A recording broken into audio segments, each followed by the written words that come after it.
మనకి డ్వాక్రాలన్నీ మాఫీ. ప్రతి ఒక్క ఆడబిడ్డ నా అక్క చెల్లెలు ధైర్యంగా ఉండాలి. నా అక్క చెల్లెలు మొత్తం వ్యాపారవేత్తగా తయారవ్వాలి.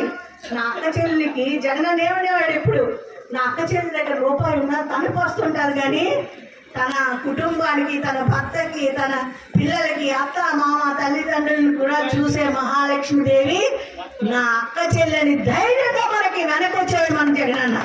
అవునా కదా? మరి ఇప్పుడు చూడండి, జగనన్న ముఖ్యమంత్రి అయిన తర్వాత ఈ కూటమి ప్రభుత్వం చంద్రబాబు నాయుడు ముఖ్యమంత్రి అయ్యారు. ఒక్కసారి మన బ్యాంక్ అకౌంట్లు అన్ని చూడండి, అప్పటి నుంచి ఇప్పటి వరకు రూపాయినా పడిందా? ఇది ఈ కూటమి ప్రభుత్వం తాలూకు మోసం. చంద్రబాబు నాయుడు మనకి నమ్మించి మోసం చేశాడు. మరి మనం ఊరుకుంటామా? మరి పెద్దల ఊరుకుంటావా? వాళ్ళకి మెడలు వంచైనా సూపర్ 6 హామీలు అమలు చేయండి, లేకపోతే మేము ఊరుకోవాలనేటువంటి పోరాటం మనం చేయాలని మీ అందరి ఇంటి ఆడబిడ్డగా మనసారా కోరుతున్నాను. నా అక్క చెల్లికి ఇంకేం చెప్పారు? మీకు ఎక్కడికైనా వెళ్ళిపోవచ్చు బస్సులో ఉచితంగా అని చెప్పారా లేదా? మరి మీకు ఎంతమంది పిల్లలు పెద్దవాళ్ళు అయిపోయారా? ఎప్పుడు చిన్నపిల్లలు వాళ్ళు పెద్ద పిల్లలు ఉన్నారు. సరే, ఏమి వైజాగ్ వెళ్ళి బీచ్ చూపిస్తాం పిల్లలకి, ఫ్రీ బస్సే కదా. అక్కడి నుంచి అన్నవరం వెళ్తాం, సత్యనారాయణ స్వామి దర్శనం చేసుకుంటాం. అక్కడి నుంచి తిరుపతి వెళ్తాం, మా తాలూకా కొండపైకి ఎక్కి మా జుట్టు ఇచ్చేస్తాం, వెంకటేశ్వర స్వామి దర్శనం చేసుకుంటాం, మళ్ళీ మా ఊరు వచ్చేస్తాం అనుకున్నావా లేదా? మరి ఇప్పుడేంటి పక్క ఊరికి వెళ్ళడానికి ఉచిత బస్సు ఇచ్చారా అని అడుగుతున్నాను. పూర్తిగా మోసం.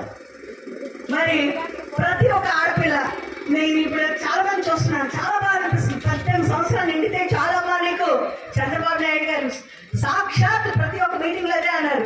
18 సంవత్సరాలు నిండితే చాలు, 60 సంవత్సరాలు పెన్షన్ కదా. 18 సంవత్సరాల నుంచి 60 సంవత్సరాలు ఉన్న ప్రతి ఒక్క ఆడపిల్లకి, ప్రతి ఒక్క ఆడబిడ్డకి, ప్రతి ఒక్క అక్కకి, ప్రతి ఒక్క చెల్లికి నెలకి మీరు ఎక్కడికి వెళ్ళకుండా మీరు ఏంటి మీ చేతిలో పాకెట్ మనీగా 1500 ఇస్తా ఉన్నారు. ఒక్క నెలైనా ఇచ్చారా? ఇచ్చారా? ఏం నాకు వినిపించుకుంటాం. మరి గట్టిగా ఇచ్చారా? మరి మనలాంటి 50 సంవత్సరాల వాళ్ళకి మీరు ఎక్కడికి పనికి వెళ్ళక్కర్లేదు, 50 సంవత్సరాలకే మీకు పెన్షన్ ఇస్తా ఉన్నారు.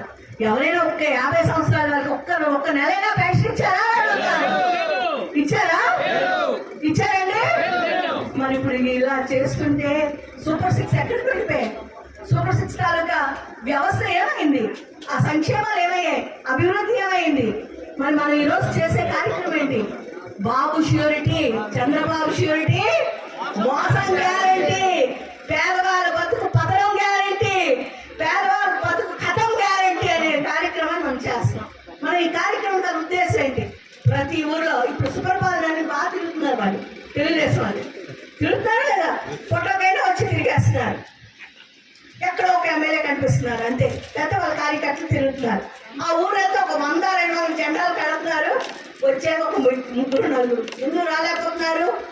చెల్లకుంటుంది. సూపర్ 6 లేదని ప్రతి వాళ్ళు అడుగుతాం కదా. మరి సూపర్ 6 లేని మీరు ఎందుకు అమలు చేయలేకపోతున్నారు? ఒక రైతు భరోసా ఇవ్వలేకపోతున్నారు, ఆడబిడ్డకి చేయత ఇవ్వలేకపోతున్నారు, వచ్చి ఆడబిడ్డకి భరోసా ఇవ్వలేకపోతున్నారు. విద్యా సంస్థ ఎలా చేశారు, విద్యా వ్యవస్థను ఎలా చేశారు?